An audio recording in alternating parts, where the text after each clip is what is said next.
تو اسپیکر صاحب اگر پارلیمنٹ ہاؤس کی بلڈنگ جو ہے وہ غیر محفوظ ہے تو پھر پاکستان میں جمہوریت کتنی محفوظ ہے؟ جمہوریت تب محفوظ ہوگی جب ہم سب مل کے بیٹھ کے جمہوریت کو سیریسلی لیں گے، پاکستان کے مفاد کی بات کریں گے، پاکستان کی پارلیمنٹ کو پروٹیکٹ کریں گے، پاکستان کی انسٹیٹیوشنز کو پروٹیکٹ کریں گے، پاکستان کی دفاع کو پروٹیکٹ کریں گے، پاکستان کی عدلیہ کو پروٹیکٹ کریں. یہ سب ہماری ذمہ داری، اور یہ اس ہاؤس کی ذمہ داری جہاں ہم بیٹھے ہوئے ہیں کہ ہمیں یہ اگزامپل سیٹ کرنا ہے. اور میں آپ کو بتاؤں کہ دنیا میں کتنی تلخیاں ہوئی ہیں، پارلیمنٹس میں ہوئی ہیں، لڑائی جھگڑے ہوئے، مذاکرات سے چیزیں ٹھیک ہو سکتی، مگر اگر مذاکرات ریزنبل ہوں، ریجیڈیٹی کے ساتھ نہیں ہوگی کہ جی میں نے یہ کہہ دیا اب بس اس کے آگے بات نہیں ہوگی. یہاں تو کچھ گیو اینڈ ٹیک ہوتا ہے، کوئی تبھی بات چلتی ہے. تو یہ پارلیمنٹ میں ہماری ذمہ داری. تو یہ آپ کا اشارہ یہ جو حالیہ مذاکرات جو شروع ہوئے جس کا آخری سیشن 16 جنوری کو ہوا، آپ کا اشارہ اس طرف ہے کہ اس میں جو آپ کو تحریری طور پہ جو مطالبات دیے گئے تو کہا گیا کہ یہ اب آپ پورے کریں گے تو پھر اگلا سیشن ہوگا. یہ تو پبلکلی کہا گیا ہے نا کہ جی یہ ہے، اس کا آپ ہمیں جواب دے دیجیے، اور اگر آپ کی نیت ہوگی کمیشن بنانے کی. اب گورنمنٹ نے ایک میٹنگ کی، بلکہ میرے چیمبر میں کل میٹنگ کی. میں میٹنگ میں تو نہیں بیٹھا تھا، بٹ انہوں نے کہا جی ہم یہاں بیٹھ جائیں. میں نے کہا جی بیٹھ جائیے، اور انہوں نے وہاں اپنی میٹنگ کی ہے، اور اس کے بعد ان کی آج بھی میٹنگ ہے. اور آج کی میٹنگ میں بھی انہوں نے اس کے اوپر جو کام کر کے اس کے بعد یہ انہوں نے جو اوور ہیئر میں نے کیا، بیکاز یہ پریولیج کسی نے مجھے روکا نہیں کہ بات نہ کریں. انہوں نے کہا جی ہم اپنی قیادت کے پاس جائیں گے، ہر پولیٹیکل پارٹی وہاں ڈسکس کریں گے، پھر ہم واپس آئیں گے. چونکہ 28 تاریخ کا ہے ایشو، تو یہ جیسے ہی واپس آئیں گے مجھے تو پھر میں انشاءاللہ میں تو 28 کی میٹنگ رکھوں گا. تحریک انصاف کی جو مذاکراتی ٹیم ہے اس کی اڈیالہ جیل میں عمران خان سے جو ملاقات کرنا ہے وہ ان کا اختیار تو نہیں ہے، وہ تو حکومت کا اختیار ہے. جی تو آپ فیسیلیٹیٹ کر رہے ہیں؟ جی وہ بھی deputy prime minister Ishaq Dar صاحب کوشش کر رہے ہیں کہ ان کی وہاں بھی ایک ملاقات ہو جائے. آج آئیں گے تو میں وہ بھی پوچھ لوں گا کہ اس کا کیا ہوا.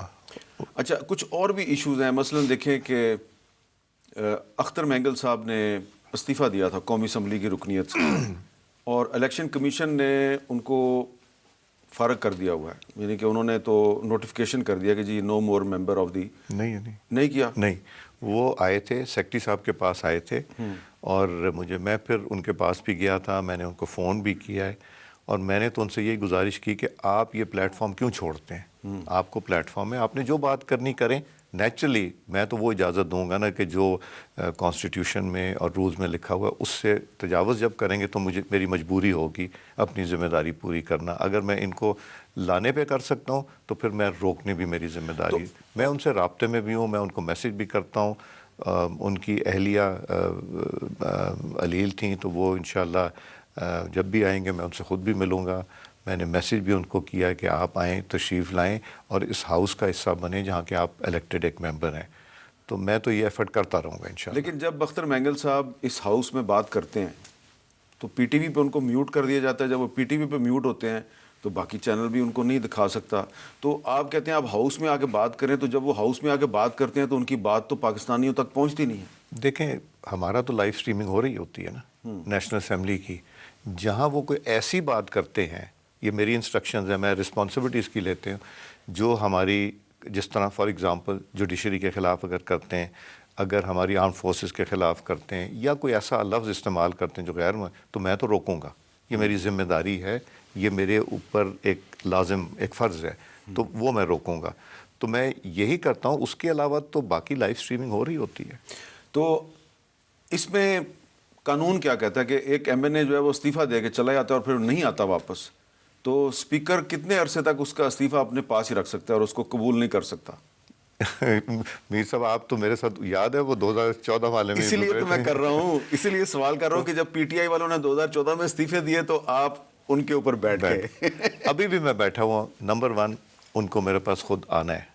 وہ آئیں گے، ان کا ہینڈ ریٹن ہونا چاہیے، وہ آ کے کہیں گے ود 2 وٹنسز. اب میرے پاس ایک ایم این اے آئے تھے، انہوں نے کہا کہ جی میں نے استعفیٰ دینا ہے.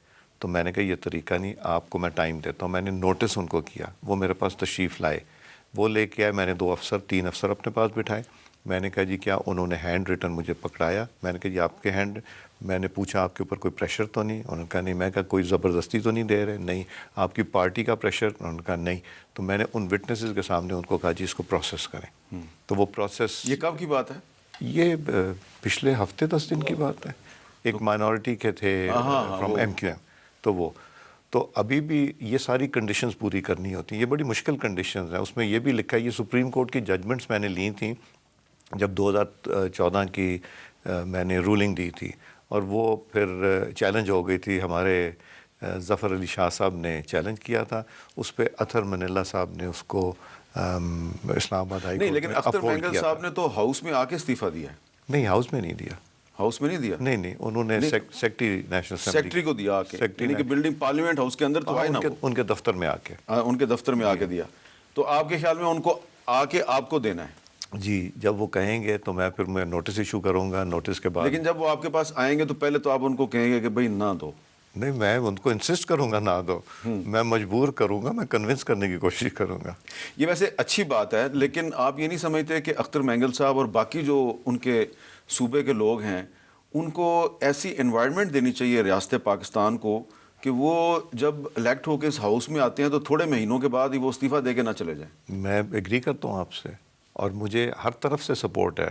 گورنمنٹ سے سپورٹ ہے, اپوزیشن سے سپورٹ ہے کہ یہ آپ صحیح کر رہے ہیں. اب میں نے آپ سے بات اس لیے کی ہے کہ آج ہی اختر مینگل صاحب نے مجھے ایک FIR کی کاپی بھیجی ہے. جی, گوادر میں ایک مقدمہ درج ہوا اسٹوڈنٹس پہ, انہوں نے بک سٹال لگایا ہوا تھا.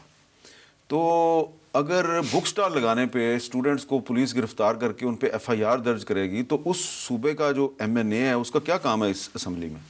وہ آ کے یہاں آواز ریز کریں. وہ ریز کرے گا تو PTV اس کی آواز میوٹ کر دے گا. نہیں, مگر صوبے میں بھی ریز کریں نا, صوبائی اسمبلی میں ریز کریں, بیکاز یہ صوبائی سبجیکٹ ہے. وہاں کی پولیس جو ہے, وہاں کے چیف منسٹر صاحب بھی کریں گے. چیف منسٹر صاحب جو ہیں بلوچستان کے, ہی از آن ٹاپ آف تھنگس. وہ بڑے ریگولرلی میرے سے رابطے میں رہتے ہیں. ایشوز کوئی آتے ہیں تو میں یہاں جو آتے ہیں میں ان کو بھیجتا ہوں کہ یہاں پہ یہ ایشو ریز ہوا تھا, اور وہ اس کا ریئیکشن بھی دیتے ہیں, پازیٹیو ریئیکشن دیتے ہیں. اب بلوچستان کے ایک MNA عادل بازئی صاحب, ان کا کیس آپ نے الیکشن کمیشن کو بھیجا اور الیکشن کمیشن نے ان کو ڈی نوٹیفائی کر دیا. وہ سپریم کورٹ میں گئے, سپریم کورٹ نے ان کو بحال کر دیا. آپ نہیں سمجھتے کہ آپ نے جو الیکشن کمیشن کو ریفرنس بھیجا تھا وہ غلط تھا؟ میرے پاس جو ڈاکیومنٹری ایویڈنس آئے گا میں نے اس کو ایگزامن کرنا ہے. میرے پاس کیا آیا؟ میرے پاس ان کی ایفیڈیوٹ کی کاپی آئی. ان کو ووٹ کرنا چاہیے تھا. وہ he was notified as a member of PMLN by election commission of Pakistan. کس کاغذ پہ؟ اس کاغذ پہ جو انہوں نے نیشنل اسمبلی میں, جو انہوں نے الیکشن کمیشن میں جمع کرایا ہوا تھا, اسٹیمپ پیپر جمع کرایا ہوا تھا. اس کے بعد الیکشن کمیشن نے کر دیا. جب الیکشن کمیشن ان کو نوٹیفائی کر دے تو میری کتابوں میں PMLN کا ممبر ہے. جب انہوں نے ریفرنس موو کیا تو ہم نے دیکھا کہ انہوں نے بجٹ پہ شاید ایک بجٹ والا ریفرنس آیا تھا اور ایک آیا تھا کانسٹیٹیوشن, انہوں نے ووٹ نہیں دیا تھا. تو میں نے اس کو ایگزامن کر کے میں نے اس کو آگے بھیج دیا الیکشن کمیشن. لیکن آپ کو بھی پتہ ہے اصل معاملہ تو 26ویں ترمیم کا تھا نا؟ نہیں, وہ اس میں انہوں نے پہلے بھی ووٹ نہیں دیا تھا. وہ جو پہلا ووٹ تھا نا ان کا, جو جب بجٹ پاس ہوا ہے, بیکاز اس میں بھی وہ بھی ان کے اوپر لگتا ہے. لیکن اب تو سپریم کورٹ کا جو فیصلہ ہے وہ آپ نے پڑھا ہی ہوگا, میں نے بھی پڑھا اس کو بار بار. اس میں تو یہ لکھا ہوا ہے کہ جو ان کے بہاف پہ پرائم منسٹر آف پاکستان نے جو ان کا حلف نامہ الیکشن کمیشن کو دیا وہ بھی جعلی تھا, اس کا اٹیسٹیشن بھی جعلی تھی. اور پھر جب ایک کوئٹہ کی سول عدالت نے اس کی انویسٹیگیشن کرائی تو پولیس نے رپورٹ دی کہ جی یہ عادل بازئی صاحب صحیح ہیں, انہوں نے کبھی PMLN جوائن نہیں کی. پولیس افسر بھی جو ہے وہ نوکری سے گیا. وہ جو اوتھ کمشنر تھا سعید احمد, جس نے ان کے حق میں بیان دیا تھا کہ میں نے اس کو ٹیسٹ ہی نہیں کیا, اس کو بھی گرفتار کر لیا گیا. تو ایک پوری وکٹمائزیشن کمپین شروع ہو گئی. ایک کام کریں, وہ جو اسٹیمپ پیپر عادل بازئی صاحب نے جمع کرایا ہوا ہے اس پہ ان کے فنگر پرنٹس تو ہوں گے نا؟ وہ چیک کرا. میں نے ان کو رات کو ہی پوچھا تھا, وہ کہہ رہے تھے جی وہ جعلی ہے. میں نے جو حلف نامہ دیا ہے, جو یہ آیا تھا میرے پاس, اس کے اوپر ان کے فنگر پرنٹس, تو اگر انہوں نے سائن کیا یا ہاتھ لگائے وہ چیک کرا لیں, اس کا فورینزک کرا لیں. نہیں, لیکن اس کی اٹیسٹیشن جس اوتھ کمشنر نے کی ہے وہ کہہ رہا ہے میں نے اٹیسٹیشن ہی نہیں کی, تو اس کا مطلب ہے وہ جعلی ہے. نہیں, اگر وہ یہ کہہ رہا ہے, ابھی تو کورٹ میں کیس چل رہا ہے جو مجھے اطلاع ملی ہے. اب تو سول کورٹ میں بھی چل رہا ہے, لیکن سپریم کورٹ نے سول کورٹ کو کہا کہ جلد از جلد فیصلہ کرو. تو وہ جب آ جائے گا اس سے اور کلیئرٹی آ جائے گی. اچھا, مگر وہ کاغذ جو ہے نا جو پہلے PMLN کے حوالے سے، اس پہ یہ چیک کر لیجیے گا ان کے ہاتھ کے کوئی نشان، سائن کر رہے ہوں گے تو پکڑا ہوگا، کہیں ہاتھ لگایا ہوگا، کوئی انگلیوں کے نشان ہے یا نہیں ہے. تو کچھ نہ کچھ آپ کے پاس ایویڈنس ہے ابھی؟ مطلب میں نے سنی بات جو کر رہا ہوں. اچھا. بیکاز مجھے اتنی ڈیٹیل. اب تو وہ دوبارہ MNA بن گئے ہیں؟ جی وہ ابھی نوٹیفائڈ ممبر ہیں. اچھا. تو آپ کے خیال میں یہ جو سارا سلسلہ ہے کہ MNAs جو ہیں وہ ان کا حلف نامہ آپ کے پاس آتا ہے، کوئی آپ کو نیا سسٹم نہیں بنانا چاہیے کہ چیک کیا جائے پہلے؟ نہیں، میں تو جو ایویڈنس آئے گا اس کے اوپر ہم آگے بھیج دیتے ہیں. ہم نے 30 ڈیز میں، اگر ہم نہ بھی بھیجتے نا تو 30 ڈیز میں الیکشن کمیشن نے آٹومیٹکلی ٹیک اپ کر لینا تھا. اچھا. تو ہم اس پہ یہ ضرور لکھتے ہیں کہ ہماری نظر میں یہ ہے یا نہیں ہے. جو ہمیں کاغذ ملتے ہیں اس کے بیس کے اوپر ہم ایکچولی یہ چیزیں ہم اوائڈ ہی کرتے ہیں کہ یہ چیزیں الیکشن کمیشن کا ڈومین ہے، وہ کریں. تو فائنل جو فیصلہ ہوتا ہے وہ الیکشن کمیشن ہی کرتا ہے. تو الیکشن کمیشن کا میں نے اسٹیٹمنٹ پڑھا ہے اس ایشو پہ، سپریم کورٹ کی ججمنٹ کے بعد وہ کور لے رہے ہیں نیشنل اسمبلی کے ریکارڈ کا کہ جی ہم نے جو فیصلہ کیا ہے نیشنل اسمبلی کے ریکارڈ کی بنیاد پہ کیا ہے. نیشنل اسمبلی کے ریکارڈ میں یہ PMLN کے ممبر تھے. جی. اب آپ کہہ رہے ہیں جی کہ یہ فیصلہ الیکشن کمیشن کرتا ہے، لیکن فیصلہ تو سپریم کورٹ نے نہیں، میں آپ کو بتاتا ہوں. جب ایک ممبر بنتا ہے اس کو 3 دن دی جاتے ہیں ایک پارٹی جوائن کرنے کا.